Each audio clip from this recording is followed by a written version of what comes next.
Hi everybody, my name is Sarah, Pearls of Wisdom and Food with Keto, under 20 carbs each day, sometimes 21 or 22, but it's a veggie.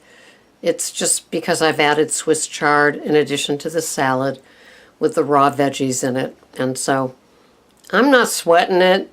It's a veggie carb. So I am trying to figure out how to do a live stream, and sometimes things like this baffle me. I need a 6-year-old stat right here figuring it out for me. But I just wanted to tell you that that's what I'm working on. That's one of my summer goals. And yeah, so that would be fun, especially in the winter when we're all gathered around the campfire or the fireplace or the gas log stove.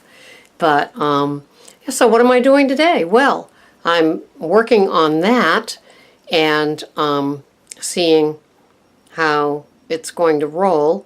I've even added a little thing that if anybody wants to donate, I'm being approved or not.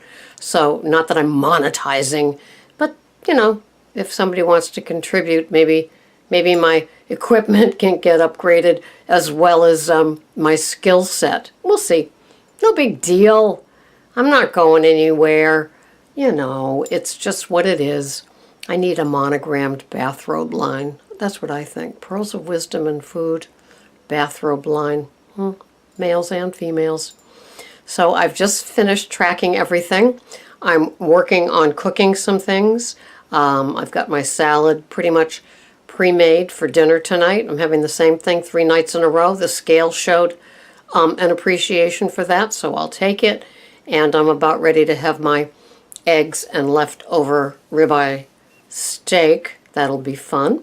So, with my organic Swiss chard underneath the eggs. Life is but a dream, shaboom, shaboom. So, whatever podcast people are listening to, I'm loving the comments lately.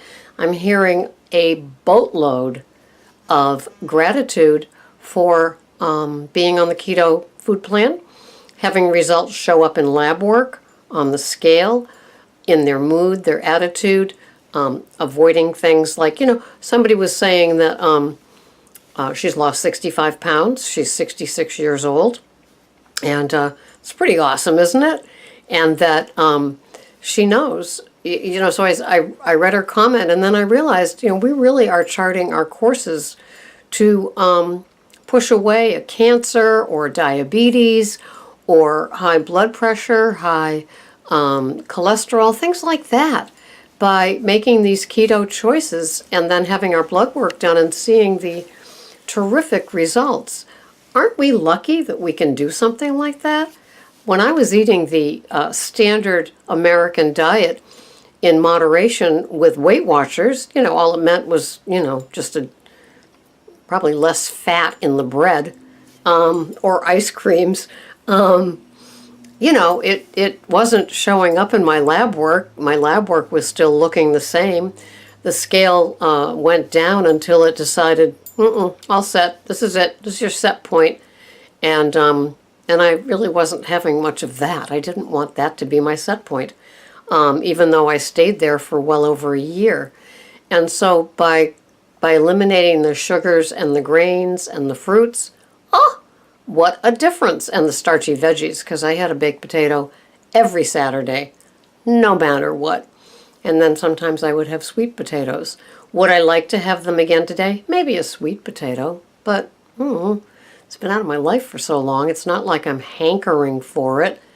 As I said in a previous podcast, the only thing I'm hankering for this time of year might be an ear of corn. And a few people identified with that and talked about how they used to cook theirs. And so a bit of longing, but not anything that I feel the need that I have to include it on my food plan and then have. I'm very grateful for what I can have, and I'm also very grateful that I don't get bored with having the same thing day in, day out. In fact, I start salivating for it. And one woman in one of her podcasts said that when she goes to bed at night, she starts getting ready and excited to have her Bulletproof coffee in the morning. I identify with that.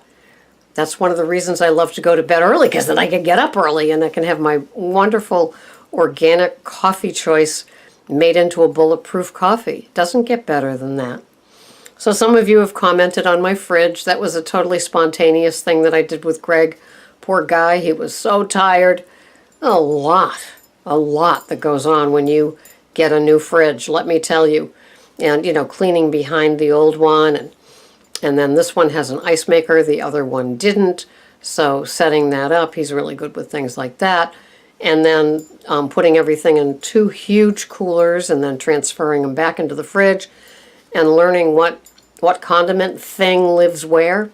I have 2 Bed Bath & Beyond coupons, so I will be buying maybe little trays that I can put the condiments on. So it's kind of like it's own shelf, in the fridge. And yeah, maybe I'll be doing that.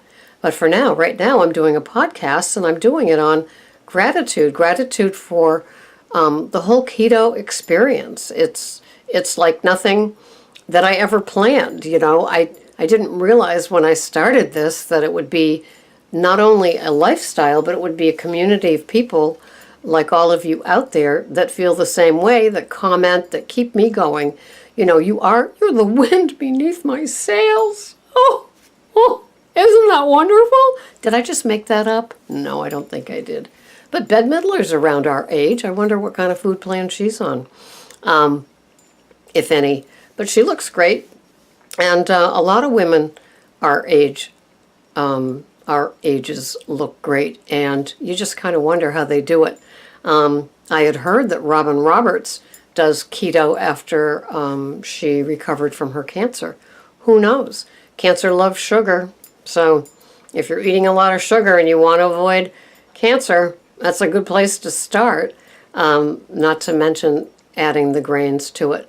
So I've been listening a lot I listened today on my walk to a Dr. Stephen Gundry, and he's really making sense to me. He was a cardiologist, quite noted in his field for working on newborns and toddlers and adults as well.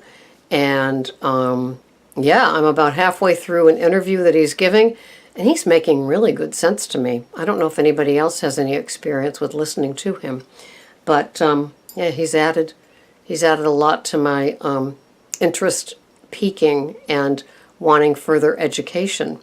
Right now on Netflix, I'm watching Sugar Coated with Dr. Robert Lustig. I called him Ludwig the other day. That was a slip. It's Lustig. And he is a pediatrician that specializes in obese children at Boston Medical Center at the Children's Hospital up here in Boston.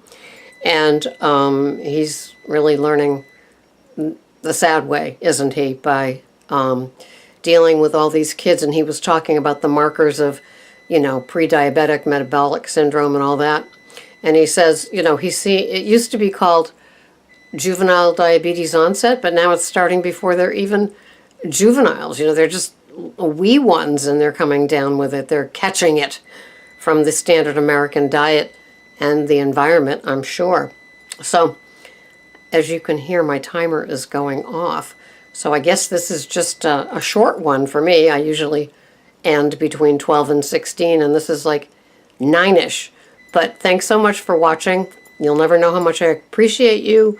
I'm learning little by slowly how to do a live streaming one. That would be really, really fun. I don't know if it would happen on my computer or even on my video cam. I don't even know yet. I mean, that's how new to this I am. But it is a project that I want to have. It'd be nothing more fun than talking to you guys live. So have a wonderful day. I'm Sarah, Keto Under 20, because that's how I roll. And now I have to go rescue the vegetable that I'm cooking on the stove. Have a wonderful day. Thanks for watching. Bye-bye for now.